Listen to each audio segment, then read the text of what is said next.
Welcome, and thanks for joining us. My guest today is Dr. Daniel Bornstein, the Director for the Center of Performance, Readiness, Resiliency, and Recovery at the Citadel. And Dr. Bornstein, thank you so much for coming here today and talking with us. Happy to be here. Thanks for having me. Great. I wanted to start off just by asking you a little bit about your personal background, and then if you could just tell us, what the issues are that soldiers, Marines, sailors are all facing when it comes to musculoskeletal issues, and then also issues of mental health as well. Sure. So, I may go back a little bit further than you wanted, but I'm going to go back to when I was 11 years old. When I was 11 years old on Valentine's Day, I decided I wanted to set the world record for stair jumping, right? So in my 11-year-old mind, I thought that was a really good idea. So I was perched at the top of the stairs and my hands slid down the rails and I launched myself forward. And in so doing, as my center of mass passed where my hands were, naturally I fell, and I fell hard. And at that moment, I cracked 3 ribs, but I also sustained some pretty serious low back injuries. So I fractured 2 vertebrae on both sides, and I herniated 2 discs. And I was taken by ambulance to the hospital, and that changed the course of my life in a few ways. One way is that I decided on that day that I wanted to be a volunteer firefighter. So it was volunteer firefighters who picked me up and took me to the hospital that day. And I also knew from that day forward that I was going to have to commit a life to fitness, because I now had a back injury that I have not had surgically repaired. So it's been 36 years since that fall, and I've been able to maintain my health and fitness through just being physically fit and mentally fit. And ultimately, what that ended up leading me towards was my first real career, which was in the commercial fitness industry. So out in Tucson, Arizona, I was the founder and director of a center called the Proactive Performance Institute. This was a private industry thing. And in that center, what we did was we brought together experts from exercise science and physical therapy and athletic training, along with dietitians and behavioral health experts. And we worked with individuals to try to help them make lasting lifestyle change. And I owned and ran that center for about 11 years. And it came to a point where I just didn't want to do it anymore. And I promised myself when I graduated from college, if I ever woke up consistently not absolutely juiced about going to work, that I would find another thing to do. So I ended up selling that company, and it was at that point I decided to go back to school and get a PhD. So I got my PhD in exercise science from the University of South Carolina, but with an emphasis on the health aspects of physical activity. So just how do we basically decrease the prevalence and incidence of chronic diseases like diabetes and heart disease, and other things that are really crippling in many ways our economy, and do so through physically active lifestyles. And it was in that process that I also realized just how important physical activity is for our military. And so it was during that time that I decided I wanted to sort of bring together the fields of physical activity and public health, along with military readiness and national security. And that's ultimately what led me to the Citadel and to some research that we've done here, and then the opportunity to establish this center here at the Citadel, which is designed to do just that, to bring those fields together. So within the military right now, they're going through what I would almost call a revolution in sports medicine. In the World War II era, that really wasn't much of a thought about people's musculoskeletal strength. Now we have the Air Force and the Army considering and actually embedding sports medicine professionals, coaches, athletic trainers, all within brigades and wings. How is that helping? What is this doing? And, it sounds like, something that really might be helpful for the future of service members, especially when it comes to the future of their actual health, after they leave the service. Yeah, I mean, we've reached a point where we couldn't deny the science anymore, right? So we've known for decades about the scientific relationship between strength and performance.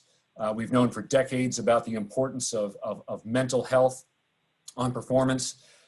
And we've seen this really adopted first in the sport world, right? So you saw elite sport teams adopting this what they call a high performance model, which is where you bring in an integrated team of individuals to help these athletes, these sport athletes, perform optimally on the court or on the field. And similarly, in the Special Operation Force units, you saw a similar model evolve over the last decade and a half.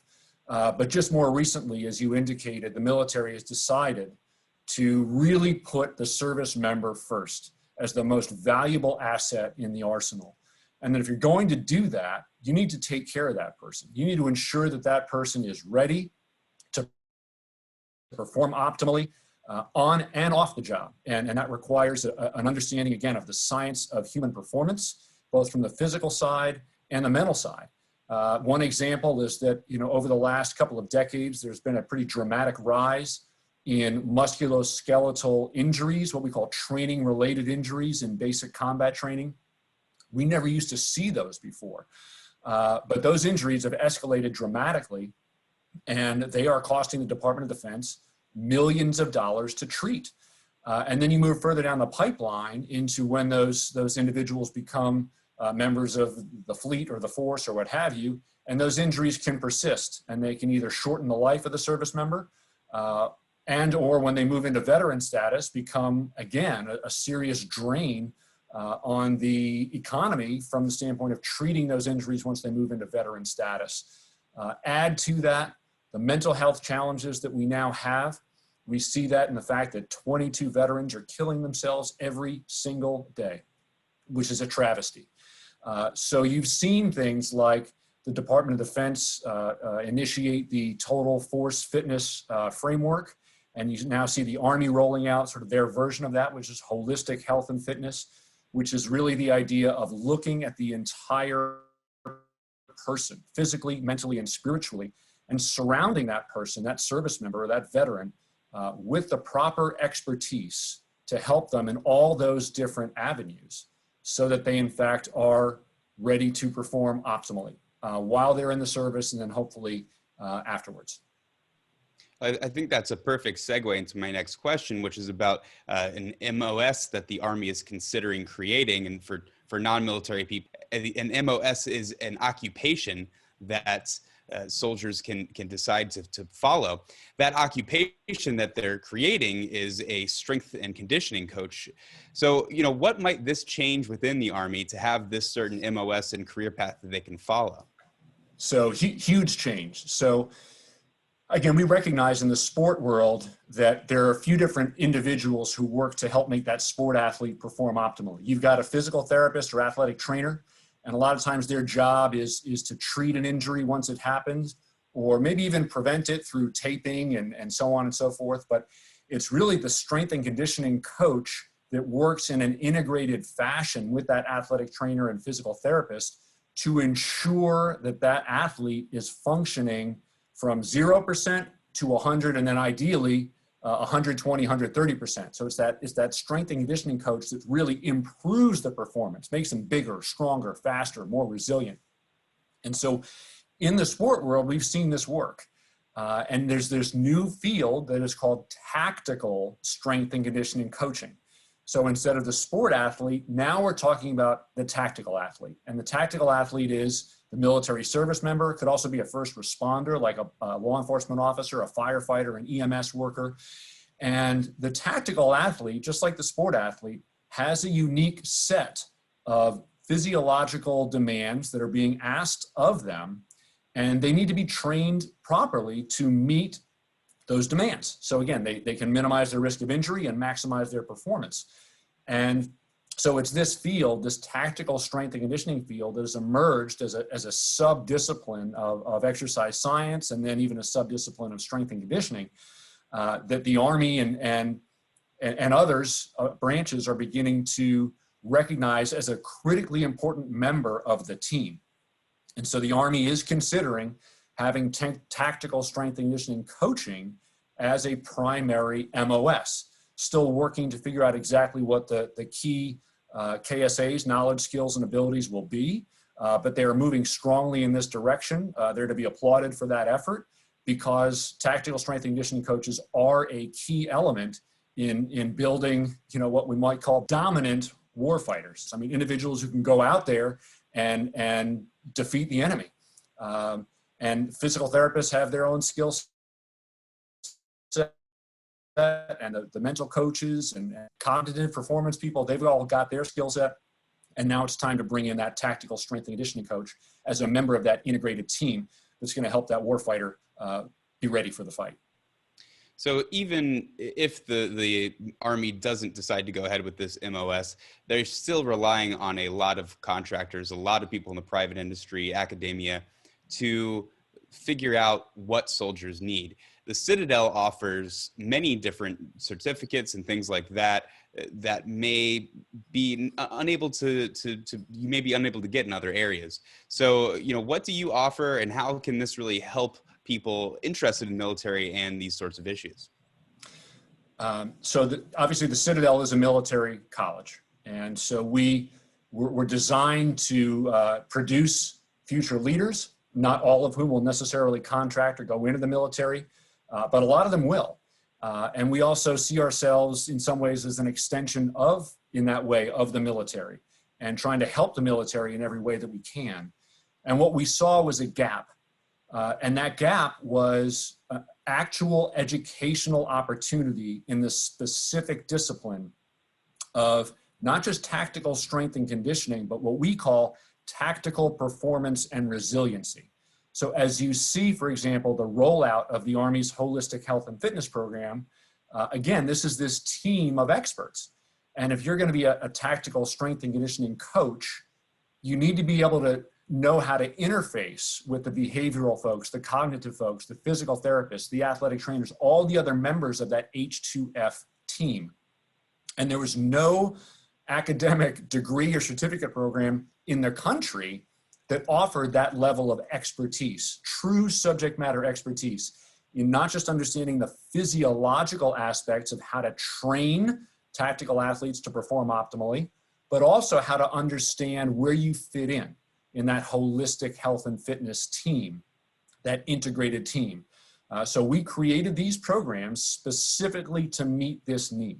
And we have online programs, we have residential programs, and as I said, they're designed to prepare tactical strength and conditioning coaches to be a part of an integrated team of experts that help these warfighters to be of the highest performance and the most resilient members of the force.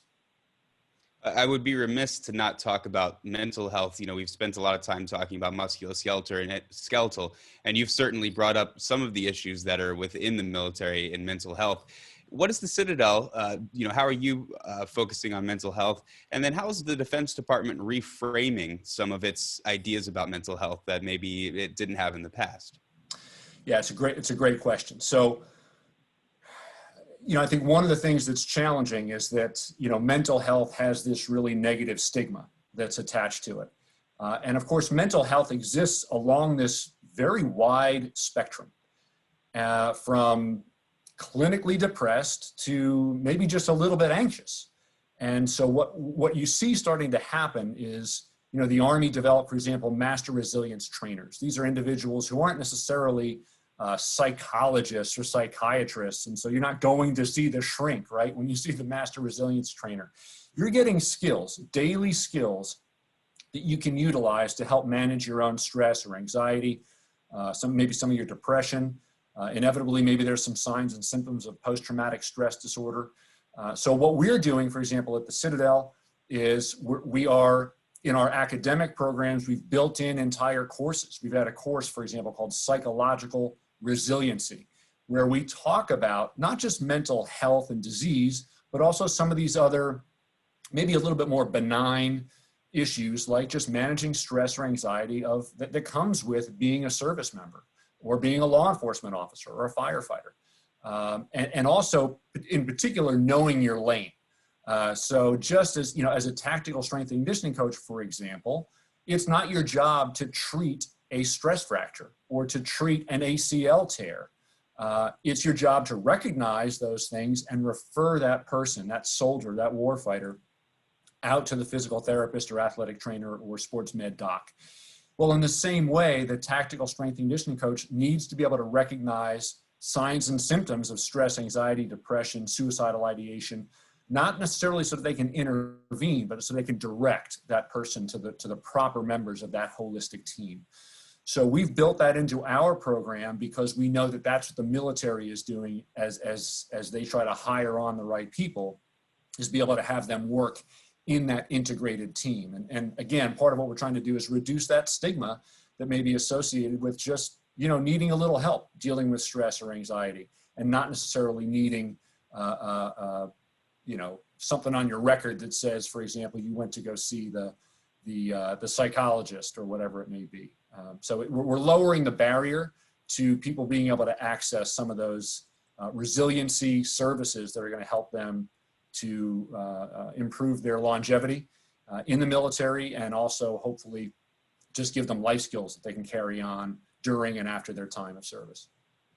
And one final question, just to sort of sum things up. I mean, it really sounds like the military and the Citadel is helping them do this, is change the stigma, change the culture of health. In the past, maybe it had this sort of, just rub some dirt on it, but we've seen that hasn't really helped people in the future and later on in life. So, this changing this stigma is really good for everyone, really. It is good for everyone. And I think particularly, as we see ourselves in the midst of a global pandemic, perhaps that's one of the silver linings of this dark cloud that is covering all of us right now, is we recognize that mental health, again, exists along this spectrum. And just because somebody's feeling a little bit blue one day doesn't mean that they're damaged goods. It just means that they need some skills to help them deal with whatever it is that's going on. The military recognizes that. And these individuals are not damaged goods. They're valuable assets to our ability to do what we need to do. We just need to surround them with the right services, the right professionals, to help give them those skills, both on the physiological side as well as the psychological, behavioral, and cognitive sides. And Dan, those certain curriculums sound really interesting for the military. What levels can people jump into those? Do they have to be in the military? How does all that work? Yeah, good question. So basically what we developed is we have 3 different pathways to becoming a tactical performance and resiliency expert. We recognize that as much as everybody might love to pick up and come to Charleston, not everybody can do that. So we actually have an online Bachelor of Science degree completion program. So maybe if you're a military service member who's looking to get your bachelor's degree, you can take some of the credits that you've acquired over the course of either your military career or maybe some other college courses that you've taken, and you can pursue a Bachelor of Science degree online from the Citadel in tactical strength and conditioning. And that gives you a really nice pathway to potentially serving in that primary MOS if the Army does go that way. If nothing else, you're certainly going to be the subject matter expert within your company or battalion or brigade, and gives you a nice pathway into a profession, maybe upon completion of your service. If you've already got a bachelor's degree and you're wanting to move into this tactical space, we've got 2 avenues there as well. One is an online graduate certificate program. So if you're not ready to get a full master's degree, and again, maybe you can't come to Charleston, we have an online graduate certificate in tactical performance and resiliency. And again, the idea here is to set these individuals up for these many jobs that are now starting to come open in this tactical space. And then finally, if you do have the ability to come to Charleston, you can get your Master's of Science degree in health, exercise, and sports science with a concentration in tactical performance and resiliency. And that's where you're going to get the deepest dive into the science and also the application of the skills for the job. Dr. Bornstein, the Defense Department has been using data-driven sorts of approaches to everything from COVID-19 to the Joint Artificial Intelligence Center.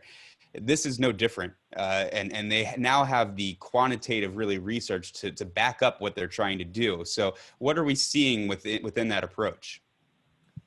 So it's a great question, and it is important that we make data-driven decisions, and it's important that we follow the science. And so the science of human performance and human performance optimization tells us that there are certain things that we know we need to do to get people prepared for the job. And that's basically been the backbone of how we've developed our academic programs, is to take the science of exercise physiology and human movement and strength and conditioning and psychological resiliency and pull them into a package so that when our students leave our programs, they understand the science. And that's important for two reasons. Well, one reason, but at two different levels, and that's buy-in. So you've got to be able to get buy-in. If you're going to stand in front of a squad or platoon or company and direct them on some exercises that they need to do, the answer of, well, that's just how we've always done it, is not really good enough. You've got to be able to explain to them the why behind the what. And then when they see the results, they're really going to be bought in. So understanding that science at that level is really important. But then, as we know, there are military traditions that are very strong. And so even though we are in this phase of change in the military, there are certainly individuals who might want to stay true to some of the military traditions we have, the science be damned. So again, it may be up to the tactical strength and conditioning coach to brief maybe an officer who's above them to say, sir, ma'am, this is the reason why we need to go do things this way, and help them understand the science. So I think both from above and below, it's very important that people understand the science and the data behind the decisions to do things a different way and to do things that are ultimately going to improve our ability to perform and win on the battlefield. Well, Dr. Bornstein, it's been a pleasure talking to you. Thank you so much for joining us. Yeah, my pleasure. Thanks for having me. Dr. Daniel Bornstein is the director for the Center of Performance, Readiness, Resiliency, and Recovery at the Citadel. I'm your moderator, Scott Massioni, and you're listening to Federal News Network. For more information, please visit federalnewsnetwork.com and search Citadel.